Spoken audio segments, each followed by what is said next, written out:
여러분, 정글의 사자도 배가 고프다고 아무 짐승이나 덮치지 않습니다. 반격이 너무 거세거나 사냥하는 데 드는 에너지보다 얻는 고기가 적으면 본능적으로 피하죠.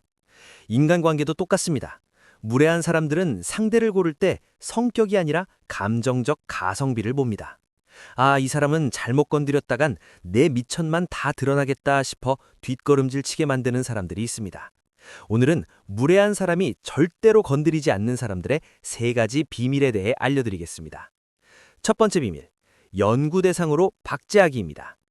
보통은 무례한 말을 들으면 뇌가 비상사태를 선포하고 방어하거나 화를 내느라 엄청난 에너지를 소모합니다. 하지만 이들은 다릅니다. 상대가 선을 넘는 순간 마치 밀림에서 희귀한 변종 생명체를 발견한 과학자처럼 상대를 관찰하기 시작합니다. 와, 저 사람은 왜 저 상황에서 저런 말로 자기 수준을 드러낼까? 라고 속으로 분석하는 거죠. 예를 들어볼까요? 누군가 너는 그게 문제야 라고 무례하게 굴 때 기분 나빠하는 대신 아주 흥미롭다는 표정으로 물어보세요. 아, 그렇게 보실 수도 있겠네요.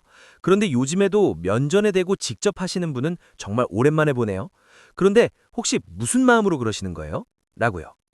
공격자를 나를 해치는 사람이 아니라 흥미로운 연구 대상으로 박제하는 겁니다. 이때 상대는 자신의 밑바닥이 들킨 것 같은 서늘함을 느끼게 됩니다. 두 번째 비밀, 비유를 사실로 응징합니다. 무례한 공격은 대부분 모호한 비유나 은근한 무시 속에 숨어 있습니다. 이때 당황해서 감정적으로 대응하면 상대의 페이스에 말려들게 되죠. 하지만 고수들은 상대의 공격적인 의도는 완전히 무시하고 그 문장의 사전적 의미에만 집중합니다. 예를 들어 누군가 너는 참 생각이 짧구나 라고 비꼬면 화를 내는 대신 아주 진지하게 묻는 겁니다. 아, 제 생각이 짧다고 생각하세요? 알고 싶어서 그런데 어떤 기준에서 짧다고 하시는 건지 좀 알려주실래요? 비유를 팩트로 응징하는 이 맥락 파괴 전략은 상대를 아주 바보처럼 만듭니다. 자신의 무례함을 설명하기 위해 구구절절 논리를 대야 하는 피곤한 상황을 만드는 거죠. 이처럼 감정적 대리전을 거부하고 논리적 과부하를 선물하는 사람을 포식자들은 본능적으로 피합니다.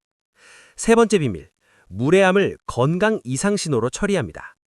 무례한 질문이나 공격이 들어올 때 정색하거나 사이다 발언을 하려고 애쓰지 마세요. 대신 아주 진심 어린 표정으로 상대의 안색을 살피며 이렇게 말하는 겁니다. 오늘따라 말투가 굉장히 날카로우신데 혹시 불편한 일 있으세요? 아니면 어디 안 좋으세요? 이건 상대의 공격 의도를 순식간에 치료가 필요한 증상으로 격화시키는 고도의 심리 전략입니다. 내 감정을 건드리려는 에너지를 오히려 본인의 건강이나 개인적인 기분을 표현한 것으로 만드는 거죠. 무례한 사람들은 자신의 권위가 환자 취급을 받는 순간 극심한 수치심을 느끼며 사냥을 포기하게 됩니다. 여러분, 여러분의 마음은 아무나 들어와서 헤집어 놓고 나가는 편의점이 아닙니다. 함부로 들어올 수 없는 고귀한 가치를 지닌 명품관이죠.